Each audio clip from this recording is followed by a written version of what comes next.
간단한 노르웨이어 자기소개 가르쳐 드릴게요. I think a lot of people are curious about the Norwegian language. So when I learned to introduce myself in Korean, I learned by first learning how to say my name and my age and also where I'm from, and then also like a short greeting. So in Norwegian, if you want to introduce your name, you can say Hei, jeg heter Flora. So my name is Flora, so I say Flora, but you should say whatever your name is, of course. Hei, jeg heter Flora. And then for your age, I think it's important to know the basic numbers first. So first, if we learn to count from 1 to 10, and then to count 20, 30, 40, 50, 60. Babe, can you try it with me?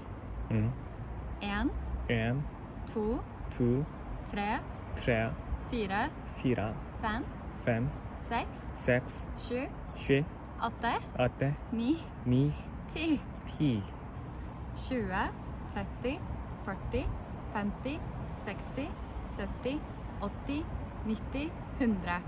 So you probably won't need up to 100, but let's say that you're, for example, 35. Then it's 20, 30, so it's 30, 30, 1, 2, 3, 4, 5, and then 5, 35. It's very easy.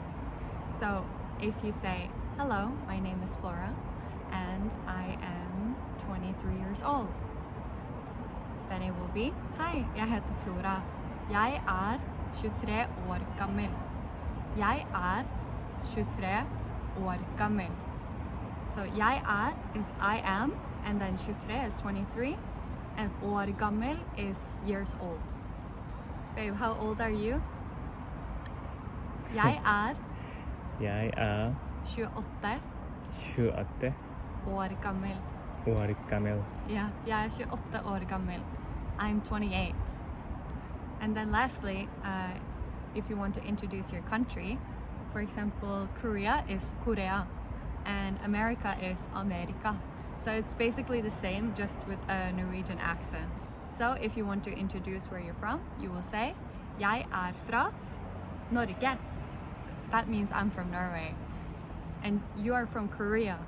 So you should say, jeg fra Korea. Jeg from Korea. Fra. Fra. Jeg fra Korea. Jeg fra Korea. Jeg heter Sangmin. Jeg heter Sangmin. Jeg 28 år gammel. Jeg 28 år gammel. år gammel. Jeg fra Jeg Korea. from Korea. Jeg fra Korea. Jeg fra Korea.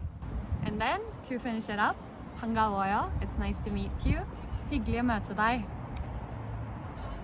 Hyggelig å møte deg. Hyggelig etter gammel. Okay, that's hard. Hyggelig Hyggelig å å møte. hva? Møte. Møte. Møte Møte deg. deg. Hyggelig å møte deg. Hyggelig å møte deg. Hei, jeg heter Flora. Jeg 21 år gammel. Jeg kommer fra Norge. Hyggelig å møte deg.